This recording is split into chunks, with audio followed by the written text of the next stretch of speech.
Shalom.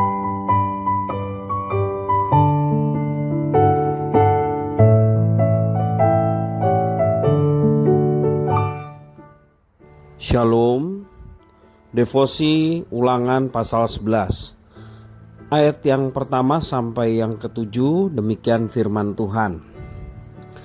Haruslah engkau mengasihi Tuhan Allahmu dan melakukan dengan setia kewajibanmu terhadap Dia dengan senantiasa berpegang pada segala ketetapannya, peraturannya dan perintahnya.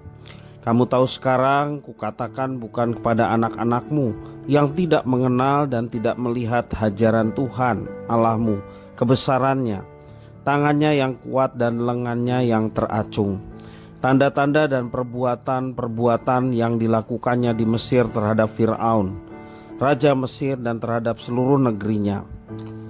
Juga apa yang dilakukannya terhadap pasukan Mesir dengan kuda-kudanya dan kereta-keretanya, yakni bagaimana ia membuat air laut Teberau meluap meliputi mereka ketika mereka mengejar kamu, sehingga Tuhan membinasakan mereka untuk selama-lamanya. Dan apa yang dilakukannya terhadapmu di padang gurun sampai kamu tiba di tempat ini.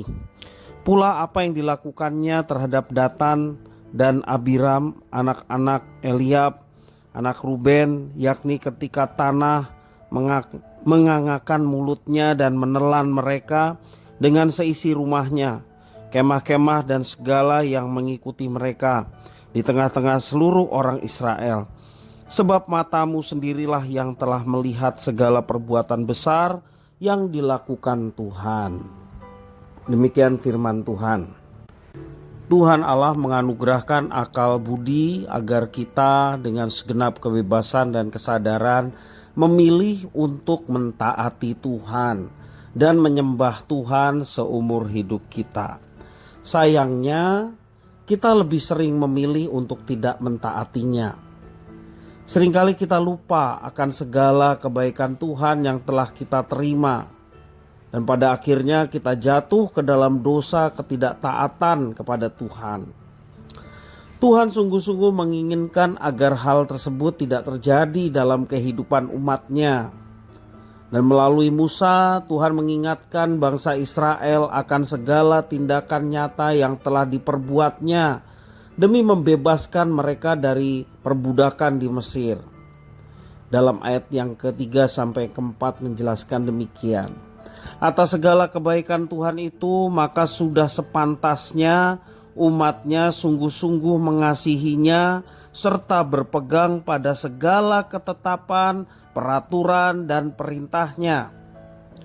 Penyertaan Tuhan bahkan terus berlanjut, terutama pada saat mereka harus mengalami perjalanan berat di padang gurun.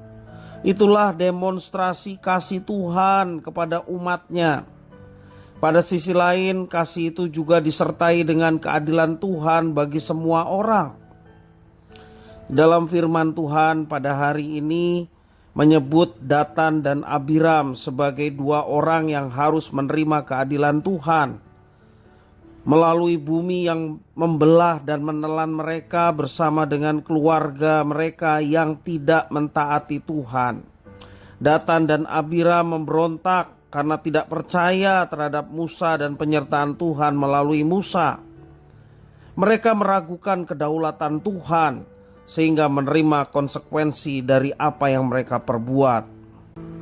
Marilah kita juga menjalani kehidupan di dunia ini dengan penuh kehati-hatian, sekaligus ketakjuban kita akan kasih Tuhan yang sedemikian besar dan dahsyat untuk mengasihi kita.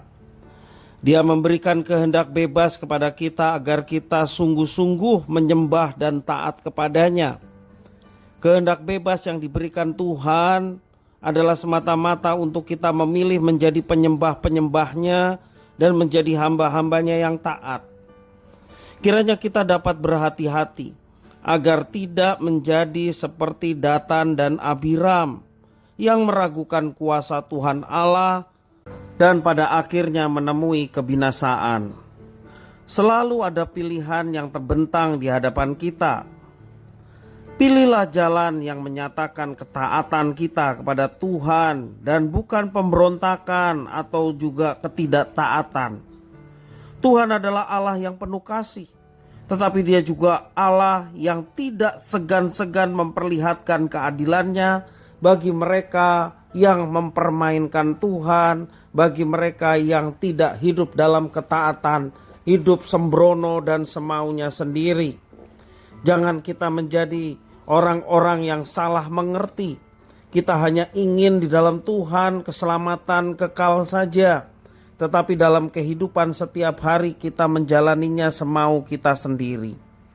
Kalau kita berkomitmen menjadi Kristen, Kristen adalah murid Kristus, umat Allah yang baru, maka kita juga kesediaan untuk mentaati Dia. Mengakui Dia sebagai Tuhan artinya memposisikan kita sebagai ciptaan yang mesti taat kepadanya. Mengakui Dia sebagai juru selamat, kita adalah orang-orang yang tidak layak, yang berdosa, tetapi diberi anugerah keselamatan dari Tuhan. Sehingga kita orang-orang yang sudah dipilih oleh Tuhan, sudah selayaknya.